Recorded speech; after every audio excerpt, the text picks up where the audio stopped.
Hello दोस्तों, कैसे हैं आप सब। आशा करते हैं कि आप सब बेहतर होंगे और आपकी तैयारी भी अच्छी खासी चल रही होगी और साथ में आज होली का एंजॉय भी अच्छे से कर रहे होंगे। ठीक है, चलिए सबसे पहले आप सभी को होली की ढेर सारी शुभकामनाएं। आप अच्छे से होली का एंजॉय करेंगे, सोच समझ करके एंजॉय करेंगे। ठीक है, अ, इसके साथ हम आपको ये होली के शुभ अवसर पर एक सूचना भी देना चाहते हैं और एक एडवाइस भी देना चाहते हैं आप तमाम मेरे फैमिली के मेंबर्स जो हैं, जो मेरे यूट्यूब चैनल जो है न्यूमेरिकल अड्डा पंचायत सचिव के जितने भी मेंबर हैं उन तमाम दोस्तों को, फ्रेंड्स को मैं एक सूचना देना चाहता हूँ कि देखिए ये जो आता है, कोई भी फेस्टिवल हो, चाहे आपका होली ही क्यों ना हो, ठीक है, जब तक पूरा मज़ा नहीं आएगा, है ना, उस समय तक पूरा मज़ा नहीं आएगा जब तक आपकी सफलता आपकी मुट्ठी में नहीं होगी। ठीक है, अगर आप जिस दिन सफलता को अचीव कर लीजिएगा, जिस दिन आप सफल हो जाइएगा, उसके बाद आपको लगेगा, मेरे ख्याल से जैसे मैं अनुभव करता हूँ, फील करता हूँ कि पर डे एक होली ही होगी आपके जीवन में। ठीक है, मतलब पर डे एक बेहतर तरीके से जो है, एक बेहतर जिंदगी आपका पर डे पास होगा, इंजॉय करेंगे आप। पास नहीं होगा, इंजॉय करेंगे।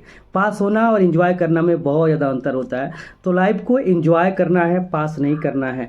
पास करने का मतलब होता है, ये निगेटिव सेंस में पास वर्ड यूज किया जाता है लाइफ के संदर्भ में। ठीक है, तो लाइफ को अगर इंजॉय करना है तो मेहनत करना होगा। ठीक है, पढ़ाई करनी होगी। बिना मेहनत का कुछ नहीं मिलता है। Without work you can't get achieve. ठीक है, आप कोई भी चीज़ आप नहीं प्राप्त कर सकते हैं। तो इसमें एक और भी बात है कि बिहार एसएससी जो सेकेंड इंटर लेवल की बहाली निकाली गई है, ठीक है, लगभग जो है 3-4 महीने एग्ज़ाम, उसका मतलब एप्लीकेशन भरे हुए हो गए। उसका ये एडिट वाला ऑप्शन भी, मतलब एडिट का टाइम भी आयोग के द्वारा समाप्त कर दिया गया है, उसका समय भी ख़त्म हो गया है। लेकिन पता नहीं कमीशन जो है क्यों इतना लेट लतीफ़ी में लगा हुआ है ना। अब एक मुहैया बनाया गया है, एक वजह बताया गया है कि इलेक्शन है बीच में, इलेक्शन के चलते आपका ये आचार संहिता लागू हो गया है, जिसकी वजह से एग्ज़ाम कंडक्ट नहीं कराया जा सकता है। ठीक है, मैं बताता हूँ कि आचार संहिता में वैसे काम नहीं किए जा सकते हैं, है ना, जो एक बिल्कुल नए होते हैं। ठीक है, न्यू जो काम होते हैं या न्यू वैकेंसीज आने की चांसेस कम है। ठीक है, ये चीज़ कम हो सकते हैं। लेकिन जो चीज़ आचार संहिता के पहले वर्क में है, ये चल रहा है काम, क्योंकि ये बिहार से की बहाली आज से 3-4 महीने पहले आई हुई है। ठीक है, आप लोग जानते होंगे, है ना, इसके पहले आई हुई है, तो इसमें कहीं से दिक्कत नहीं है। इसको नया शुरू नहीं करना है, ये पहले ऑलरेडी शुरू हो गई है ना। आपको क्या करना है, सिर्फ जो है ये करना है, मतलब जो एग्ज़ाम, केवल एग्ज़ाम का डेट फिक्स करना है, सेंटर को मैनेज करना है, एग्ज़ाम करा लेना है ना। तो मेरे ख्याल से आयोग द्वारा जो है जुलाई के पहले, है ना, अगर आयोग चाहती है, अगर ये प्रयास करती है तो एग्ज़ाम चाहेगी तो बीच में भी करा सकती है, कहीं से दिक्कत नहीं होने वाली है। लेकिन ये फुली डिपेंड है आयोग पर। ठीक है, क्योंकि ये काम पहले से स्टार्ट हो चुका है, कोई नया काम नहीं है स्टार्ट करना है। ठीक है, अगर ये टाइम अगर डिक्टेबल फिक्स कर दिया होता आयोग की, मान लीजिए कि जुलाई में एग्ज़ाम होना है या मई में एग्ज़ाम होना है, ठीक है, तो बच्चे अभी जिस रेशियो में मेहनत कर रहे हैं, जिस रफ्तार से मेहनत कर रहे हैं, उनकी तैयारी करने की जो रफ्तार होती ओवर ज़्यादा होती। ठीक है, ओवर स्पीड अच्छी खासी होती।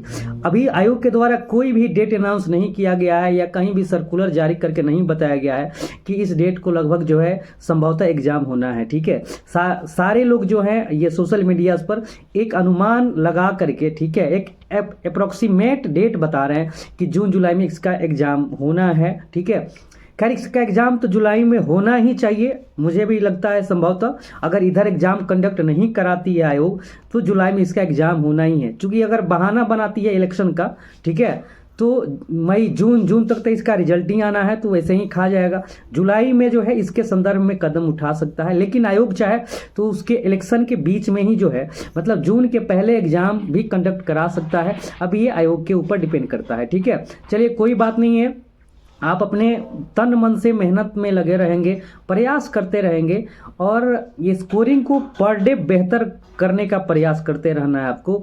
स्कोरिंग ही आपका मूल चीज़ है, बेसिक चीज़ है आपका स्कोरिंग ही, चाहे कुछ भी है। ठीक है, आपको स्कोर ही आपके अंतिम लक्ष्य तक पहुंचाने का काम करेगा। अगर थोड़ा सा भी स्कोरिंग में चूक हुआ तो मेरे ख्याल से आप बीच में ही अटक जाइएगा। अब बीच में अटकने का मतलब आप समझ रहे हैं कि बहुत बड़ी एक सपने को आप खो दीजिएगा। सिर्फ ये सपना केवल अपना ही सपना नहीं है, ठीक है।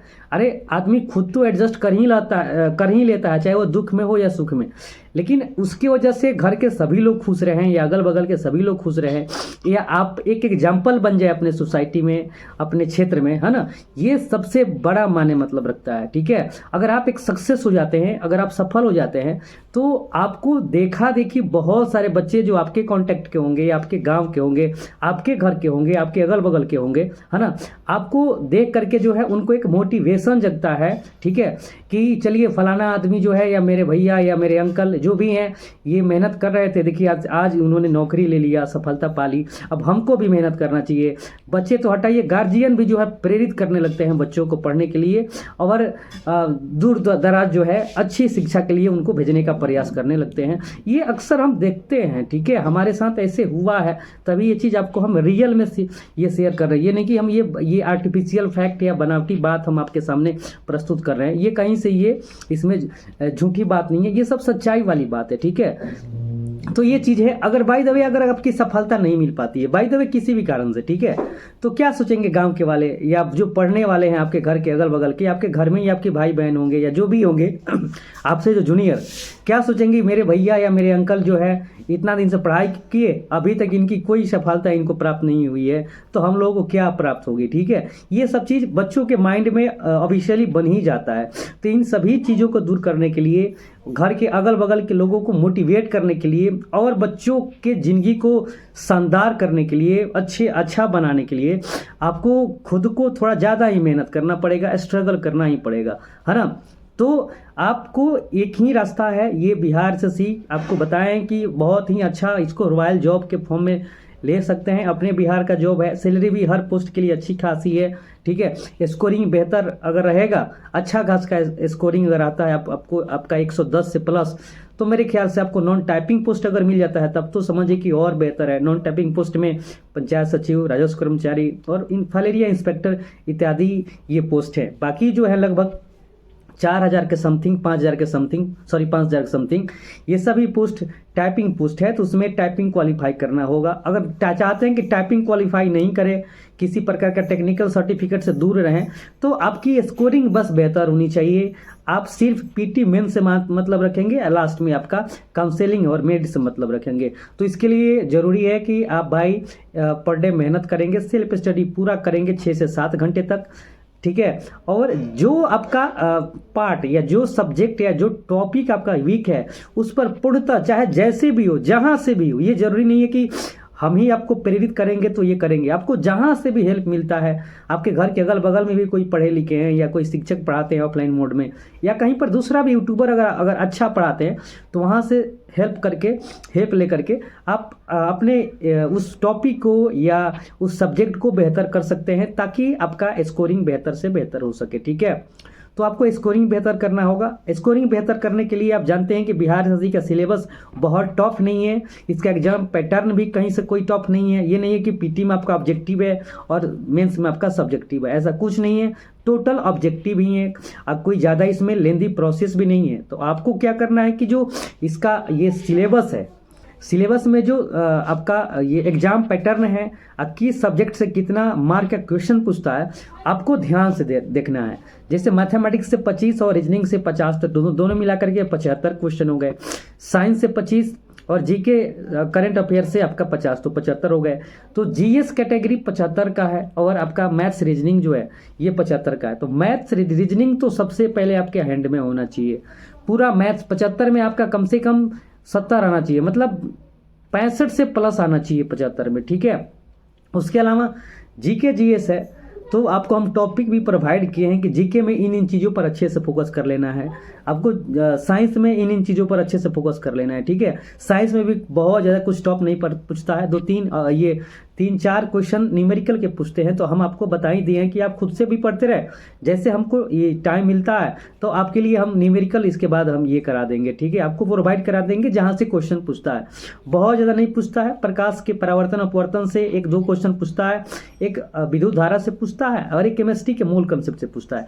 तो यही 4 क्वेश्चन पूछता है, इस पर आप इजीली ध्यान देंगे तो आपका ये 4 न्यूमेरिकल साइंस के बन जाएंगे। बाकी जो ये फैक्चुअल यूँ कहिए कि स्टैटिक टाइप के साइंस पूछता है, तो बाकी जीके के लिए है तो वहीं आपको पॉलिटी है, ज्योग्राफी है, हिस्ट्री है, इकोनॉमिक्स है, इत्यादि सब्जेक्ट पर ध्यान देना है। वैसे भी हम पर डे रात के 8 बजे से लाइव इसीलिए आते हैं कि चूंकि जीके जीएस हम बैठ के केवल तैयारी नहीं कर सकते हैं, इसके लिए ग्रुप डिस्कशन की व्यवस्था होती है। तो देखिए सब जगह ग्रुप डिस्कस बच्चे नहीं कर सकते हैं, सभी जगह 10-12 की संख्या में बच्चे नहीं होते हैं। तो मेरे माइंड में आया कि नहीं चलिए रात के हम 8 बजे से एक ग्रुप डिस्कशन शुरू करते हैं यूट्यूब पर लाइव, जिससे बच्चे ये रहेंगे और पर डे डिस्कशन होगा, क्वेश्चन किया जाएगा, आंसर आएगा। जिनको पता है तो ठीक ही है, जिनको नहीं भी पता है कमेंट पढ़ेंगे या मेरी आवाज़ सुनेंगे, क्योंकि हम क्वेश्चन को हमेशा रिपीट करते रहते हैं। एक क्वेश्चन को 2-3 बार रिपीट करते हैं, 2-3 दिन पर उसको रिवाइज कर ही लेते हैं डायरेक्टली या इनडायरेक्टली। तो बच्चों के माइंड में जो है, जो नहीं भी पढ़ना चाहते हैं उनका इंटरेस्ट बढ़ जाता है और उनके माइंड में याद हो जाता है और कहीं ना कहीं फंस जाता है। मान लीजिए कि 100% वो चीज़ याद नहीं होती है, लेकिन जैसे ऑब्जेक्टिव क्वेश्चन में आपका 4 ऑप्शन दिखाई देता है तो आपके माइंड में खटक जाता है कि नहीं ये कल या परसों सर ये बात चर्चा कर रहे थे, ये ऑप्शन होना चाहिए। तो ज़्यादा पॉसिबिलिटी होती है उस चैप्टर को बनाने में, सॉरी उस ऑप्शन को मारने में। तो आसानी से उस ऑप्शन को टिक आउट करके आप अपने स्कोरिंग को इंक्रीज कर सकते हैं, ठीक है।